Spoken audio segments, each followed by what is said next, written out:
Şərq Türkistanlıq qeyrindaşlar. Şərq Türkistan xəbər agentliğinin xəbərlər proqramısını görüşünləri qısqın qarşı alırıq. Tövəndə təfsili məzmununu diqqətinizə sunumuz.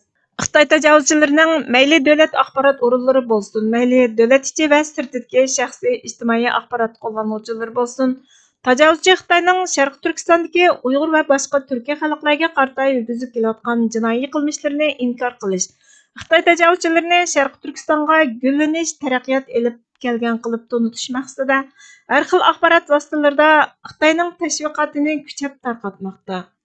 Sharq Turkiston surgundi hukumatining mas'ullari buningga qarshi har fursatda qattiq raddiya berib, xalqarada ta'tir fikr iqimi shakllanishining oldini olish uchun tirishchanlik ko'rsatib kelmoqda. Xitoy Sharq Turkistonga aloqador to'qilmalarni kuchab dunyoga tashviq qilish maqsadida bu qitim davlat qarmog'idagi yarim harbiy tashkilot Atalmış Şinjan ishlab chiqarish qurilish harbiy atritining tashqi ishlar ishxonasida partiya sekretari bo'lib ishlagan Lin Jian ismli bir Xitoy tashqi ishlar ministrligiga yangi yuqori darajalik axborot amaldori qilib tayinlagan. Janubiy Xitoy atiganlik pochtasi xabar to'rining 15 mart kunidagi xabariga qaraganda, Xitoy tashqi ishlar ministrligining juma kuni to'r betida e'lon qilgan axborotidan ma'lum bo'lishicha, Lin hozir tashqi ishlar ministrligining bayonotchisi Wang Wenbin va Malninga o'xshash ma'muriy unvonga erishgan. U Atalmış Şinjan ishlab chiqarish qurilish harbiy atritining tashqi ishlar ishxonasida ishlayotgan vaqtida uning bir qism yuqori darajalik rahbarlari 2021 va 2020 yillari Amerika va boshqa g'arb davlatlari tomonidan Atalmış Şinjandagi Uyg'ur va boshqa turkiy millatlarga qarata kishilik huquq dafsanchiligi yurgizish qilmishi sababli jazoga uchragan. Lin Xubeyning Wuhan degan yeridan bo'lib, kasbiy hayotini Yevropada boshlagan. Xitoy taratqullarining xabariga qaraganda, Beijing Chet el tadqiqot universitetining ingliz tili fakultetini bitirgandan keyin u tashqi ishlar ministrligi tomonidan Denmarkka o'qishga avatilgan. Xitoyning Kopenhagndagi bosh elchixonasida ishlagan. Keyin u Polshaga ko'chib kelib, Xitoyning Varshavadagi bosh elchixonasining siyosiy maslahatchisi bo'lgan. Ondan Xitoyga qaytib, tashqi ishlar ministrligining Yevropa ishlari bo'limida xizmatga qatnashgan. U 2022 yilning oxirida Atalmış Şinjanda vazifa o'tagan. Lin Atalmış Şinjan bilan Hong Kong o'rtasidagi savdo va sayohatchilikning almashtirishini ilgari surish uchun suhbatlarga qatnashgan. Sharq Turkiston surgundi hukumatining tashqi ishlar ministri Salih Xudoyor apandi ijtimoiy axborot shubhasi X'da buningga inkas qaytirib, Xitoy tashqi ishlar ministrligi zararli harakati orqali mustamlikachi yarim harbiy o'rin bo'lgan Atalmış Şinjan ishlab chiqarish va qurilish harbiy atriti tashqi ishlar ishxonasining sobiq partiya boshlig'i Lin Jianni ministrlik axborot bo'limining muavin bosh direktori qilib tayinladi. U yolg'iz bir ma'muriy vazifaga tayinlash harakati bo'lib qolmasdan, balki Uyg'ur irqiy qirg'inchiligini inkor qilish, Xitoy hukumatining jinoyatini oqartish urinishidan iborat. Atalmış Şinjan ishlab chiqarish va qurilish harbiy atriti Xitoyning ishg'ol qilingan Sharq Turkistondagi qirg'inchilik va mustamlikachilik harakatining orqasidagi muhim kuch. Amerika va boshqa g'arb davlatlari Lin Jianga qaratmaliq turda jazo yurgizish orqali uni bu mansabga tayinlashning salmoqini tunib yetishi, irqiy qirg'inchilik va zulm qilish tarixining takrorlanib qayta yezilishiga, irqiy qirg'inchilik yurgizuvchi zolimning javobgarlikdan qechishiga yo'l qo'ymaydiganligini aniq bildirishi kerak, dedi. Oxford Universiteti Xitoyning organ yig'ib olish harakatiga ishtirok qilgan doktorlar qatnashgan yig'in chaqirgan.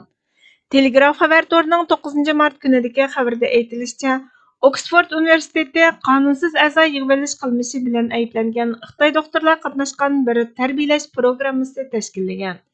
Gerçi Xitoyning a'zo ko'chirish tarmoqlari bilan hamkorlashishning bexatar yo'li yo'q deb ogohlantirilgan bo'lsa-mu, akademiklar 3 yil ichida yuzlagan tibbiy xodimlarning manfaati uchun kurs ochishni planlab loyihalagan.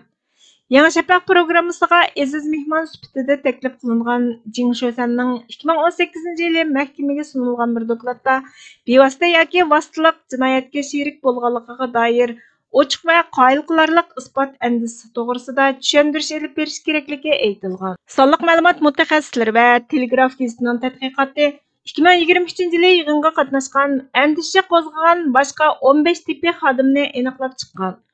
Oxford Universitetiga programmaga qatnashishning a'zo yig'ib olishga ehtiyotsizlikdan sherik bo'lishi mumkinligi ogohlantirilgan va uningga qatnashish uchun qanchalik pul to'langanligini oshkorlash talab qilingan.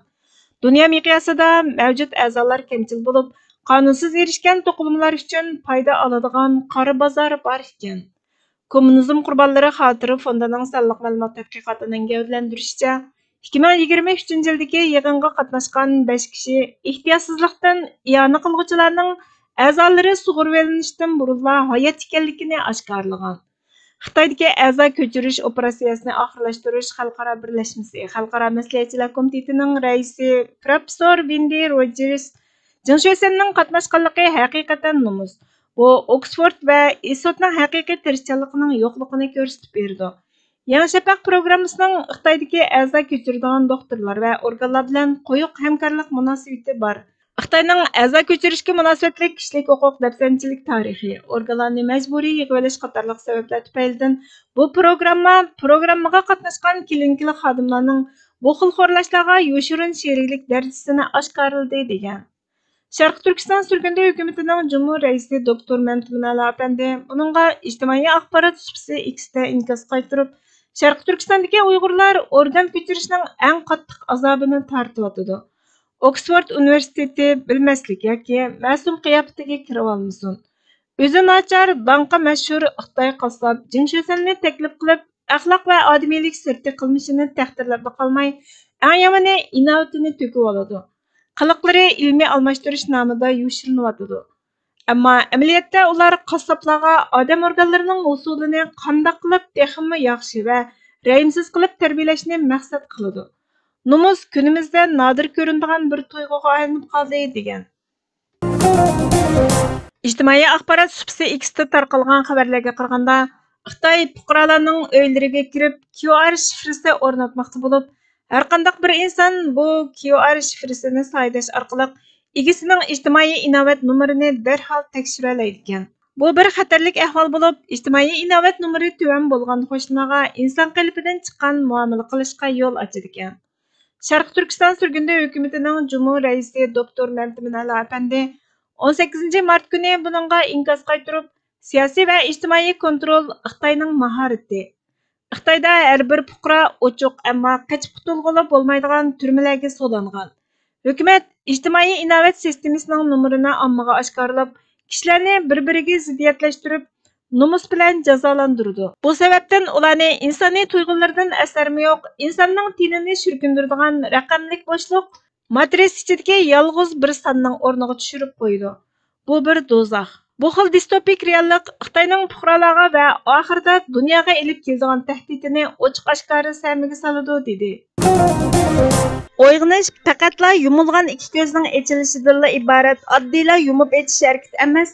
Aksicha bu xiyol tasavvurni o'z kontroliga olgan jimi yaxshi yomon tushlarning solgan tizgin taqoqlarini chekib tashlab, real dunyoga qaytib kelishni, zehn va ongning turli sun'iy uyqu dorilarning ta'siridan pokizlanib, Tangri yaratgan fitrat bilan tang bizga ato qilingan suzuk va sap idrokni, sakaklikni qaytirib kelishni, putqolni tushakab turib ko'radigan tushlarning aldarki usullariga mahliyaligidan bo'shinib, haqiqiy ma'nodagi hur irodasi bilan harakat qiladigan reallik dunyosida ixtiyoricha parvoz qiladigan qush misoli erkinlikni, o'zlikni va sap kimlikni qo'lga keltirish qatorliqlarni o'zida mujassam qilgan harakatlarning jug'lanmasidir. Qisqasi, uyg'onish haqiqiy ma'nodagi uyg'oqlikni, oydinlanishni, samoviy nurning illiq taptidan ro'yi uzuq va energiya elishni, moddiylikning mahbusiga aylanishdan qutulib, ma'naviyatning kamolat martabasi tomon ilgirlashni mazmun qilgan insoniy komillikka yetish harakatidir. Allah bu yo'ldagi tirishchanliklarni xayrlikka vasila qilib bersin. Haq yo'ldan shoshmaslikni, to'g'rining va haqiqatning izidan yurishni hamisha muvaffaq qilib bersin. Burhan Muhammadning yozmalaridan elindi. Bugungi xabarlarimiz bu yerda oxirlashdi. Kelar qitimli programmamiz ko'rishguncha Allohga omonat bo'lgaysizlar.